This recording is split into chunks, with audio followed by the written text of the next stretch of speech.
I grew up believing that success was measured in trophies, in medals, and certificates. I thought that the louder the applause, the greater my worth. Growing up with literary heroines like Hermione Granger, Matilda Wormwood, and Katniss Everdeen just added fuel to that fire. They were brilliant, yes, but what fascinated me most were the moments when they chose courage over comfort, or integrity over ease. There's a quote I really like. It is our choices that show who we truly are, far more than our abilities. Have you ever wondered how many decisions your brain makes in a day? 35,000. Most of them are invisible. But then, there are the choices that make your heart race. The ones that quietly ask, who do you want to be? Let me tell you a story. Around this exact time last year, I was sitting on the same chairs that you're on right now, watching all these wonderful speakers come on this very stage and make speeches that were exceptionally profound. Later, I went to class, and my biology teacher had asked me if I'd ever applied to give a TEDx talk. I almost laughed at that. It sounds like an introvert's worst nightmare, doesn't it? But somewhere between that moment and now, I made a choice and realized something important. To be courageous doesn't mean to be fearless. Courage means showing up even when your mind is screaming no. And that choice is the reason I'm standing right here, right now. As a passionate biology student, I often think about how life itself depends on decision making. Every second, billions of cells in our bodies are deciding what to do, when to divide, when to repair, when to rest.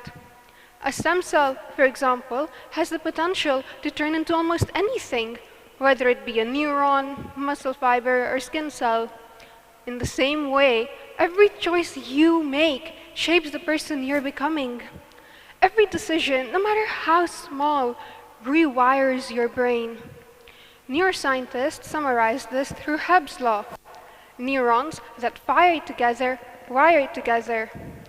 Every repeated decision becomes a little easier because the circuit carrying it grows stronger. Not too long ago, I wrote a research paper on synaptic plasticity. It is the ability of synapses to strengthen or weaken over time based on experience. When I presented that, I remember standing there, overwhelmed by doubt. What if I messed up? What if I stumbled? But in that discomfort, I realized something important. That fear was synaptic plasticity in action. Change, I realized, isn't a dramatic overnight transformation. It's a series of small, consistent decisions that quite literally reshapes who you are. We live in a world where every decision is amplified. Every photo, every word, every choice is recorded, shared, and judged. And as a teenager who's surrounded by social media, sometimes the safest choice seems to be the one that allows you to blend in.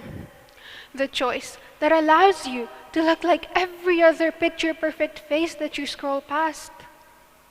But what if choosing authenticity in a world obsessed with approval is the most powerful choice of all?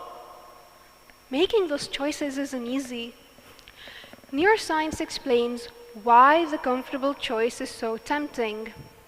The dopamine system rewards immediate, predictable outcomes. But meaningful choices often involve delayed dopamine, which is why growth feels so uncomfortable before it begins to feel rewarding. Sometimes it feels like standing in a room, surrounded by voices louder than your own, unsure of which one to trust. You overthink, you second guess, you replay every terrible possible outcome. And eventually, Doing nothing feels safer than choosing the wrong option. But not choosing is a choice. And often it's the one that holds us back the most. Courage isn't always a series of grand gestures. Sometimes it's getting out of bed when everything feels heavy, or speaking up when your voice is shaking. But in the moments where being courageous feels like too much work, that's where kindness comes in. Because kindness isn't weakness, it is strength disguised as gentleness. In biology, homeostasis is the ability to maintain balance, to stay stable even when the environment changes.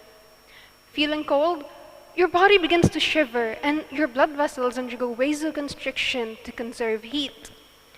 Kindness, I like to believe, is the emotional equivalent. When you choose to be kind, you choose to hold on to humanity in a time that often forgets it. You choose to be a source of warmth in a world that can leave us freezing. I may have my trophies, medals, and certificates, but now I have so much more. Because when I look back, my teacher didn't just encourage me to stand here and talk. He gave me a choice. The choice to stop letting fear make decisions for me.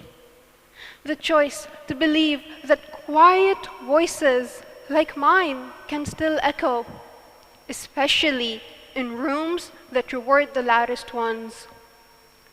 Neuroscience has shown that habits are not formed by intensity, but by repetition. What you do consistently matters so much more than what you do occasionally. Because every time you choose something, it strengthens the neural pathway behind it, making that decision so much easier the next time around. Our abilities may open doors, but it is our choices that decide which ones we walk through. So, today I want to leave you with one question. What tiny choice can you make that your future self will thank you for? It doesn't have to be big, just consistent. Because the science is clear. Small decisions aren't small. They are the invisible architecture holding up your entire life.